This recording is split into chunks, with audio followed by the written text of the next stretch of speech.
Hello વિદ્યાર્થી મિત્રો, આજના વિડીયોમાં આપણે ધોરણ 10 વિજ્ઞાનની જે એકમ કસોટી લેવાઈ છે 8/8/2024 એની સંપૂર્ણ પ્રશ્ન બેંકનું સોલ્યુશન આપણે જોઈ રહ્યા છીએ. તો પહેલો છે સાચો વિકલ્પ પસંદ કરો. પહેલું ગ્લુકોઝ, કોસરસ, પાયરુવેટ, યીસ્ટ, તો એમાં જવાબ આવશે ઇથેનોલ. બીજું છે મનુષ્યમાં મૂત્રપિંડ એ ખાલી જગ્યા તંત્ર સાથે સંકળાયેલો ભાગ છે, તો ઉત્સર્જન તંત્ર સાથે. ત્રીજું, જો કોઈ અરીસાથી પ્રાપ્ત પ્રતિબિંબ આભાસી ચત્તુ અને મોટું છે તો આ અરીસો માત્ર અંતર્ગોળ હશે. આપેલા વિધાનો ખરા છે કે ખોટા તે જણાવો. નાનું આંતરડું પાચન માર્ગનો સૌથી લાંબામાં લાંબો ભાગ છે. સાચું.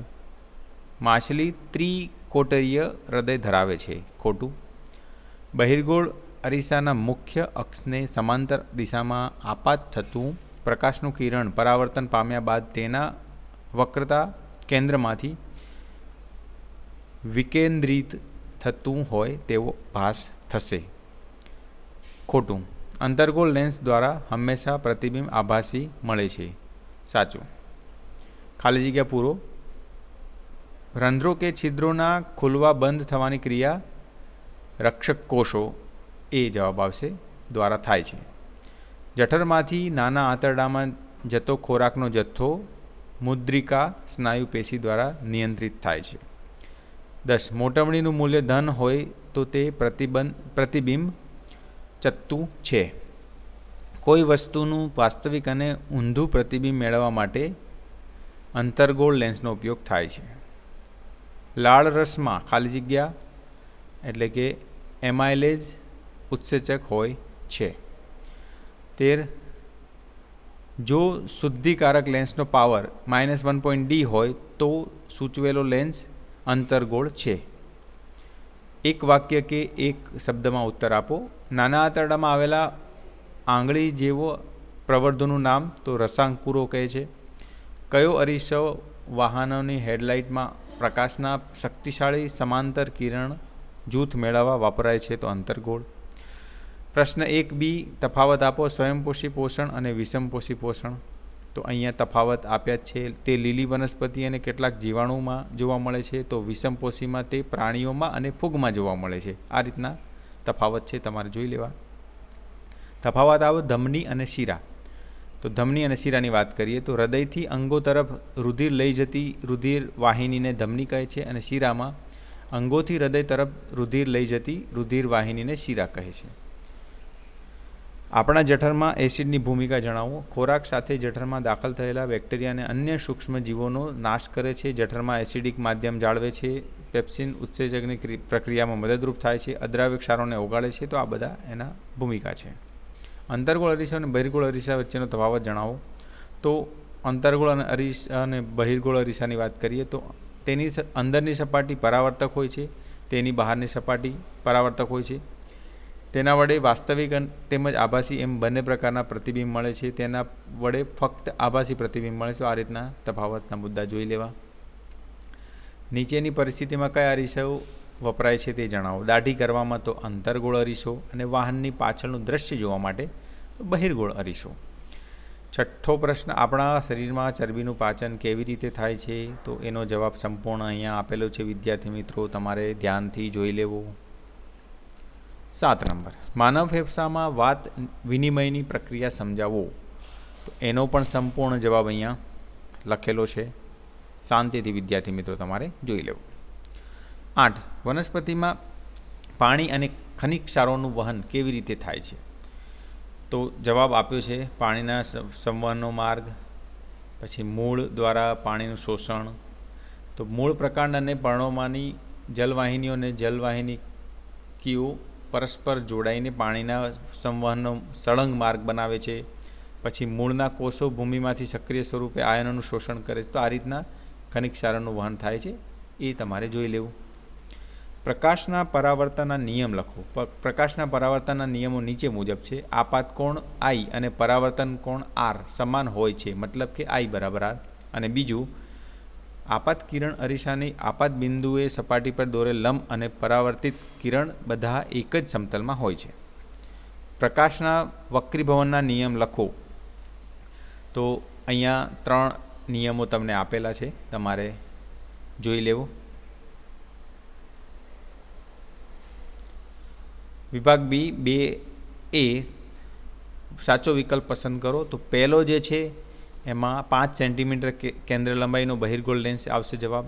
અને બીજો જે પ્રશ્ન છે, નીચે આપેલા સજીવોમાંથી કયા સજીવો પોષક પદાર્થોનું વિઘટન અને શોષણ શરીરની બહાર કરે છે? તો યીસ્ટ, મશરૂમ અને ફૂગ.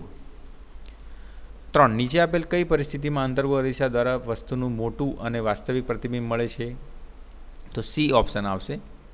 4 પરાવર્તનનો નિયમ લાગુ પડે છે બધા જ અરીસા પર, ભલે તેની આકૃતિ ગમે તેવી હોય.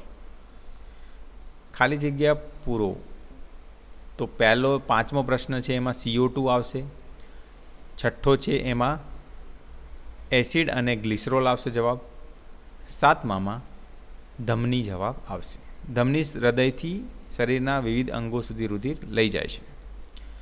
એક શબ્દ કે વાક્યમાં જવાબ આપો. ઉત્સર્જન એટલે શું? પ્રાણી શરીરમાંથી નાઇટ્રોજન હાનિકારક ચયાપચયિક ઉત્સર્ગ દ્રવ્યોની નિકાલ કરવાની જૈવિક ક્રિયાને ઉત્સર્જન કહે છે. ડાયોપ્ટર એટલે શું? 1 મીટર કેન્દ્ર લંબાઈ ધરાવતા લેન્સના પાવરને એક ડાયોપ્ટર કહે છે.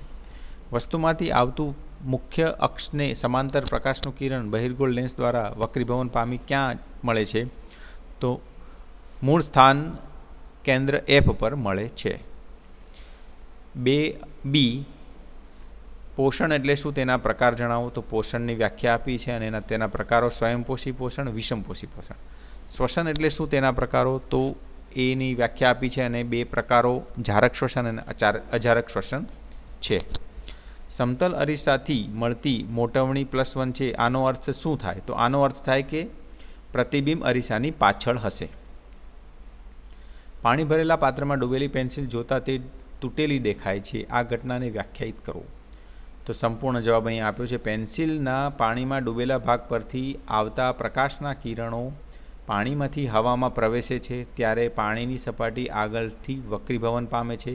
વક્રીભવન બાદ આપણી આંખ તરફ આવતા પ્રકાશના કિરણો પેન્સિલના પાણીની બહાર રહેલા ભાગની સરખામણીમાં અલગ દિશામાંથી આવતા જણાય છે. તેથી પાણી ભરેલા પાત્રમાં ડૂબેલી પેન્સિલ જોતાં તે તૂટેલી દેખાય છે. લસિકા એટલે શું? તેનું કાર્ય જણાવો. તો લસિકા એટલે રુધિર જેવું રંગહીન અને અલ્પ માત્રામાં પ્રોટીન ધરાવતું અન્ય પ્રકારનું પ્રવાહી છે. લસિકાના કાર્ય તો નાના આંતરડામાં પાચિત ચરબીનું શોષણ અને વહન કરે છે. બાલકોષીય અવકાશમાંથી વધારાનું પ્રવાહી ખેંચી લઈ રુધિરના પ્રવાહમાં પાછું મોકલે છે. નીચેના પદોની વ્યાખ્યા આપો. વક્રીભવન કોણ? તો એ વ્યાખ્યા આપી છે. આપાત કોણ? એની પણ વ્યાખ્યા આપી છે, જોઈ લેવી તમારે. હવામાં ગતિ કરતું પ્રકાશનું કિરણ પાણીમાં ત્રાંસુ પ્રવેશે છે. શું પ્રકાશનું કિરણ લંબ તરફ વાંકું વળશે કે લંબથી દૂર જશે? કેમ? તો હવામાં ગતિ કરતું પ્રકાશનું કિરણ પાણીમાં ત્રાંસુ પ્રવેશે ત્યારે તે લંબ તરફ વાંકું વળશે, કારણ કે હવા એ પ્રકાશીય પાતળું માધ્યમ છે અને પાણી પ્રકાશીય ઘટ્ટ માધ્યમ છે. તો આ આખો જવાબ તમારે જોઈ લેવો. 8 મોટવણી એટલે શું? ગોલીય અરીસાની મોટવણીનું સૂત્ર લખો. તો પ્રતિબિંબની ઊંચાઈ અને વસ્તુની ઊંચાઈના ગુણોત્તરને મોટવણી કહે છે. તેને m વડે દર્શાવાય છે. અને ગોલીય લેન્સ વડે મળતા પ્રતિબિંબની મોટવણી h'/h થશે. ઉત્સર્જન એટલે શું? એક કોષીય સજીવો કઈ રીતે ઉત્સર્જન દ્રવ્યોનો નિકાલ કરે છે? તો પ્રાણી શરીરમાંથી નાઇટ્રોજનયુક્ત હાનિકારક ચયાપચયક ઉત્સર્જક દ્રવ્યોનો નિકાલ કરવાની જૈવિક પ્રક્રિયાને ઉત્સર્જન કહે છે. મોટા ભાગમાં એક કોષીય પ્રાણીઓ નાઇટ્રોજનયુક્ત ઉત્સર્ગ દ્રવ્યોનો શરીર સપાટીથી પ્રસરણ દ્વારા પ્રાણીમાં ત્યાગ કરે છે. તો આ રીતના જવાબ છે. પ્રકાશ સંશ્લેષણની પ્રક્રિયા દરમિયાન થતી ઘટનાઓ જણાવો. તો એ અહીંયા જવાબ આપ્યો છે, તમારે જોઈ લેવો. વિભાગ C-માં 3A ખોટા ખરા જણાવો. તો પહેલો છે પેરામિશિયમ એ સ્વાવલંબી સજીવ છે, તો ખોટું. યકૃતમાંથી પિત્તરસનો સ્ત્રાવ થાય છે, સાચું. પછી ત્રીજો આવશે સાચું, ચોથો આવશે ખોટું અને પાંચમું આવશે સાચું. ખાલી જગ્યા પૂરો. પહેલામાં ખાલી જગ્યા આવશે મૂત્રવાહિની, બીજામાં ખાલી જગ્યા આવશે સ્થળાંતર, આઠમામાં ખાલી જગ્યા આવશે ધ્રુવ, નવમામાં ખાલી જગ્યા આવશે વધે છે અને દસમામાં ખાલી જગ્યા આવશે મોટવણી. ત્યારબાદ એક શબ્દમાં કે એક વાક્યમાં જવાબ આપો. તો વનસ્પતિમાં વાયુની આપલે મારા દ્વારા થાય છે તો હું કોણ? તો વાયુરંધ્ર. બીજો છે અંતર્ગોળ અરીસાની સામે વસ્તુને સી અને એફ વચ્ચે રાખતા મળતા પ્રતિબિંબનો પ્રકાર જણાવો. તો વાસ્તવિક અને ઉલટું. પ્રકાશની કઈ ઘટનાને આધારે આપણે વસ્તુને જોઈ શકીએ છીએ? પ્રકાશની પરાવર્તનની ઘટનાને આધારે આપણે જોઈ શકીએ છીએ. બે માધ્યમોના યુગ્મ માટે વક્રીભવનાંક શાના ઉપર આધાર રાખે છે? તો માધ્યમની પ્રકાશીય ઘટના ઉપર. લેન્સના પાવર અને કેન્દ્ર લંબાઈ વચ્ચેનો સંબંધ દર્શાવો. તો વ્યસ્ત પ્રમાણનો સંબંધ લેન્સના પાવર અને કેન્દ્ર લંબાઈ વચ્ચે છે. 3B વનસ્પતિમાં પાણી અને દ્રાવ્ય ક્ષારોનું વહન સમજાવો. તો એ અહીંયા જવાબ આપ્યો છે, શાંતિથી તમારે જોઈ લેવો. અમીબા કેવી રીતે પોષણ મેળવે છે તે સમજાવો. તો એની આકૃતિ સાથે આપણે અહીંયા બતાવ્યું છે કઈ રીતના પોષણ અમીબા લે છે. અંતર્ગોળ અરીસાની સામે વસ્તુની વક્રતા કેન્દ્ર પર મૂકતા મળતા પ્રતિબિંબની કિરણાકૃતિ દોરો અને પ્રતિબિંબનો પ્રકાર, સ્થાન અને પરિમાણ જણાવો. તો વસ્તુનું સ્થાન સ્થિ વક્રતા કેન્દ્ર પર, પ્રતિબિંબનું સ્થાન વક્રતા કેન્દ્રો પર, પ્રતિબિંબનો પ્રકાર વાસ્તવિક અને ઉલટું, પ્રતિબિંબનું પરિમાણ વસ્તુના પરિમાણ જેટલું. બહિર્ગોળ લેન્સના સામે વસ્તુને 2f1 પર મૂકતા મળતા પ્રતિબિંબની કિરણાકૃતિ દોરો અને પ્રતિબિંબનો પ્રકાર, સ્થાન અને પરિમાણ જણાવો.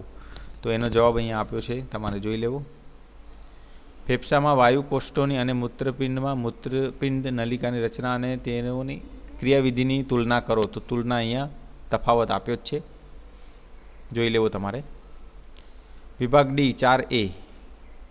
તો એમાં અહીંયા તમને પૂછ્યું છે કે અંતર્ગોળ વડે રચા પ્રતિબિંબનું કદ વસ્તુ કરતાં મોટું હોય તથા એ બંને પરિસ્થિતિમાં રચા પ્રતિબિંબના સ્થાન વચ્ચેનો કોઈ પણ એક તફાવત જણાવો. વસ્તુના એવા બે સ્થાન તમારે લખવાના છે. તો એફ પર અને પી અને એફની વચ્ચે એવા બે લીધા છે આપણે. તો પ્રતિબિંબનું સ્થાન એફ પર આવશે અનંત અંતરે, પ્રતિબિંબનું પરિમાણ ખૂબ જ મોટું, પ્રતિબિંબનો પ્રકાર વાસ્તવિક અને ઉલટું. પી અને એફની વચ્ચે અરીસાની પાછળ પ્રતિબિંબનું સ્થાન, પ્રતિબિંબનું પરિમાણ મોટું, પ્રતિબિંબનો પ્રકાર આભાસી અને ચત્તુ. એક લેન્સની કેન્દ્ર લંબાઈ 50 સેન્ટીમીટર છે. તો આ લેન્સનો પાવર શોધો અને જણાવો કે લેન્સ કયા પ્રકારનો છે. તો ગણતરી આપી છે, પાવર થશે 0.02 સેન્ટીમીટર. તો બહિર્ગોળ લેન્સ થશે. 3 નીચે આપેલા પ્રવૃત્તિમાં કયા કુંડામાં છોડમાં પ્રકાશ સંશ્લેષણ નહીં થાય? શા માટે? આ પ્રવૃત્તિ પરથી તમે શું નિષ્કર્ષ તારવશો? તો એનો સંપૂર્ણ જવાબ અહીંયા આપ્યો છે, જોઈ લેવો. પહેલા કુંડામાં પ્રકાશ સંશ્લેષણ નહીં થાય તો એનું કારણ આપ્યું જ છે અને બીજામાં થશે. મનુષ્યમાં શ્વાસોશ્વાસની ક્રિયા સાથે સંકળાયેલ અંગોના નામ આપો અને આ મનુષ્યમાં શ્વાસોશ્વાસની ક્રિયા સમજાવો. તો અંગોના નામ છે નસકોરા અને નાસિકા માર્ગ, ગળામાં રહેલા અંગો અને ફેફસા.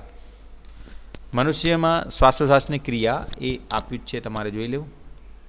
5 જલચર અને સ્થળચર પ્રાણીઓમાં શ્વસન માટે ઓક્સિજન પ્રાપ્ત કરવાની ક્રિયામાં શો ફરક હોય છે? તો એનો જવાબ આપ્યો છે, તમારે જોઈ લેવો.